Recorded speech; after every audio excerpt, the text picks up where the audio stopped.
you guys for coming and being here with us. I'm just going to try to focus.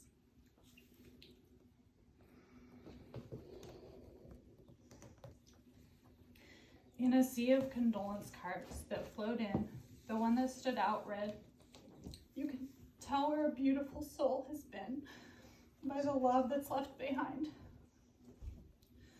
My dad left an infinite sea of love in his wake. Weeks before his death, I sent him a text message in which I told him how often Micah and I spoke of how we had hit the jackpot in the dad department.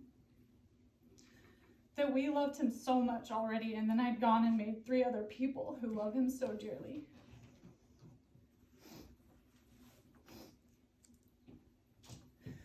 When it comes to describing what my father meant to me, it is simple. He taught me how to love in the way I am worthy of being loved.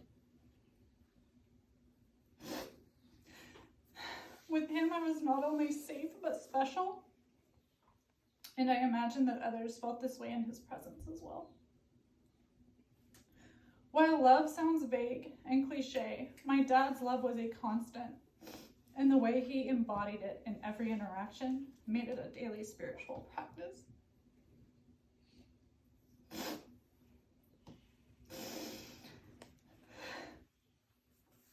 He had an energy and an authentic, reflexive instinct to connect with others that drew people to him. It seemed natural that he became not only a psychologist, but one who worked within the prison system, with those with whom many others would judge, or at the very least struggle to connect with. About 6 months ago, my dad was with Zinni, and we were having a talk after I was running and returned sweaty, like we so often did. I don't recall how it came up, but he shared with me the story about an inmate he worked with when I was about 4 years old, who had no remorse for his slaying of a little girl who was also 4. At the same time, he was a loving father to me while doing that work.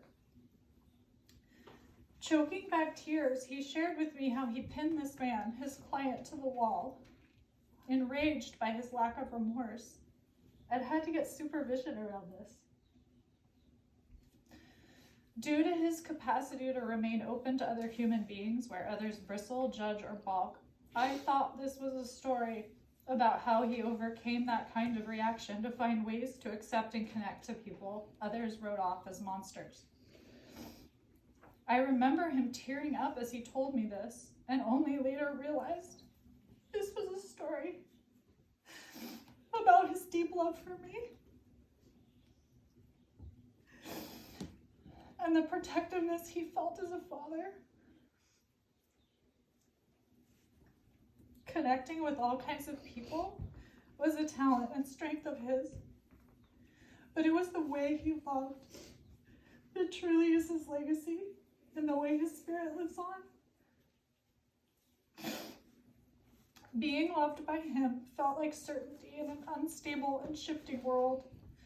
His love was a demonstrative one, as he showed up fully and completely, one interaction at a time. He saw what was hard for me and would offer loving words. He championed my causes. His mind, heart, values, and actions were one. An embodiment that few of us actually possess.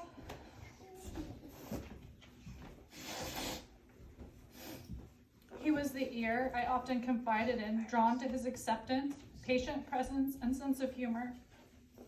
He could hone like a heat-seeking missile onto what was the most important part of what was said, offering what was most needed in a difficult moment. Family was the pinnacle of his life, and he showed up fully and completely as a father, and then as a beloved poppy to my sweet daughters, Iris, Fern, and Zinnia. Watching them talk, laugh, and play with Poppy changed my relationship with my dad in a positive way. My dad taught me about how acceptance of even the most difficult aspects of reality can give way to love and gratitude. I carried some painful trauma around loss after he was nearly killed in an accident, before I began to see clearly what was given to me. Despite the loss of running and countless other things my dad grappled with post-accident, he remained focused, unselfish, persistent, loving, and uncomplaining. I have seen, as a therapist, many humans turn bitter, pessimistic, or to alcohol or medication in the face of such physical pain, injuries, and loss. My dad's essence remained steadfast. His love for my mom, Micah, me, and his life were deep enough to be odds-defying. I know how hard he fought to earn his second life, to get to experience the trips to Hawaii and hikes with my mom, watch us graduate high school, college, and graduate school, choose partners, buy houses, and have kids. I saw the love flowing from Poppy to my babies. I saw the love in their faces as they looked up at him. I heard the silly, unique cheek-popping noises he made, their peals of laughter, and their efforts to imitate his sounds. I saw, in essence, the preciousness of what I received in being born to him and my mom, and in his survival when I could have lost him at age 14. The gift of his presence in my life as I grew into an adult and transformed into a mother. Deep gratitude blooms from the love that he has helped weave into the very fabric of my being. In the midst of the grief, wounds, and pain, gratitude for being alive, for being his daughter, for this able body, these healthy children, these friends and loved ones to anchor me through storm.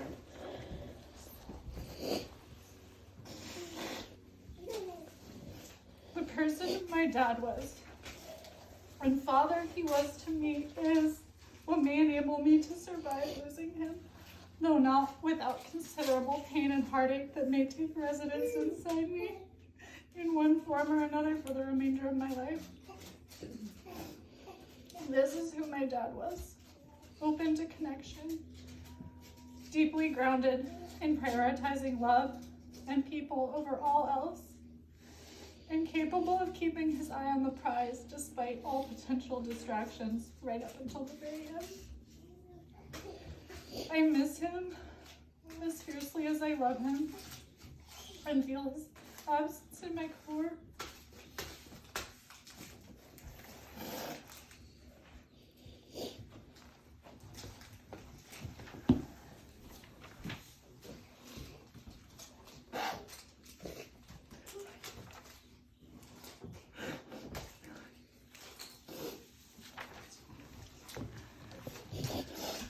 I'm gonna light a candle for my dad.